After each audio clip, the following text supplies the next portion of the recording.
This summer, Manchester United footballer Marcus Rashford helped force a government U-turn on the decision not to provide free school meal vouchers during the school holidays.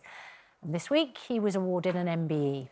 Well, this morning, he's gone even further and launched a government petition to stop children going hungry in Britain. Here we go. Lovely thought. He's tweeted that within the last hour. Remember when I said I was going to need your help? For the millions who do not have the platform to be heard, let's stand as a united kingdom to end child food poverty. And there is a petition that is launched, and it's backed by the actor and campaigner Emma Thompson, who has teamed up with the footballer in the fight to end child poverty and food hunger. She joins us from North London. We're also joined from Loughborough by 18-year-old Jani Clarke-Isaac, who has experienced food poverty growing up. So, Jani, let's talk to you first. You must be, like we all are, admiring of Marcus Rashford and his extraordinary achievement in forcing this government U-turn, because you know from personal experience what that is like to be a child growing up hungry. Yeah, I think what he's doing is amazing. He's essentially giving a voice to people that don't really have one. And yeah, I think he's making a difference and kind of putting a spotlight on child poverty and that kids are going hungry in 2020. Tell us about your experience, because sometimes child poverty is about parents having to make extremely hard choices about what to sacrifice in order that families can eat. Yeah, so growing up in a single parent household, it was always kind of a struggle to get food. I had a really good support system because I had my grandma there and we had like family and friends, but other kids aren't that like lucky. And we're faced with difficult choices in just what to eat, if we're eating healthy, just working on a budget, and that was like the main issues, and how long we could make money stretch for. So that was the main issue.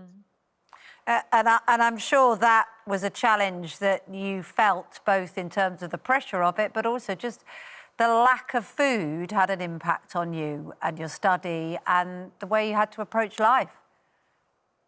Yeah, it definitely did, because at school you can't really focus if you're hungry, and it does have a mental toll on you as well, because you just feel tired, you feel drained, and you just don't really want to do anything. You don't want to put effort or energy into anything, really. Because you're sluggish. Emma, it's lovely to have you on the programme this morning and to talk about something so important as well. I'm sure it's stories like Jani's that have affected you into wanting to get involved. When were you first struck with the reality, the horrible reality of being a child that's hungry?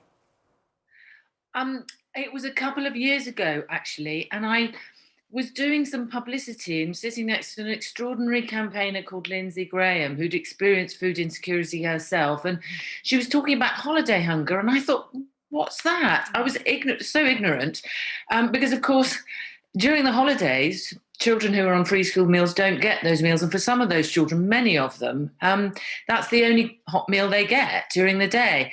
And then I started to investigate the numbers, and it was absolutely horrifying, so shocking to me, the numbers of children in this country who are going hungry regularly.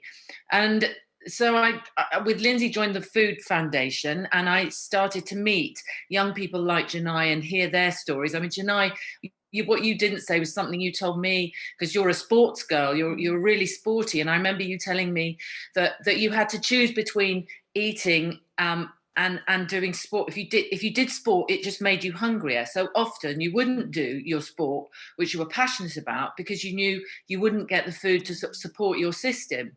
And that I found so moving it was the stories of the children saying, you know, I'm sitting in the classroom and I would press down on my stomach to stop it from rumbling, because you didn't want other people to know that you were hungry, because somehow, and I think this is one of the worst things about these stories, there's some sort of shame and stigma attached to going hungry and not having enough to eat. And that, I think, is that's the most heartbreaking thing, one of the most heartbreaking things about it. And also, I mean, Dame Emma, right now, as people face the economic consequences of the pandemic, and the possible consequences of lockdown, particularly, you know, in every single industry is affected. The entertainment industry, as you know, is affected. We saw the resurgence of that campaign from a year ago where the government seemed to be telling entertainers, well, you can perhaps get a job in cyber. It unfortunately re-emerged just at a time when it appeared the Chancellor was telling actors and entertainers that they could retrain in other jobs. He said he didn't mean that message. But that's the impression people are getting, isn't it, at the moment? Otherwise, they might lose their incomes and be in similar situations.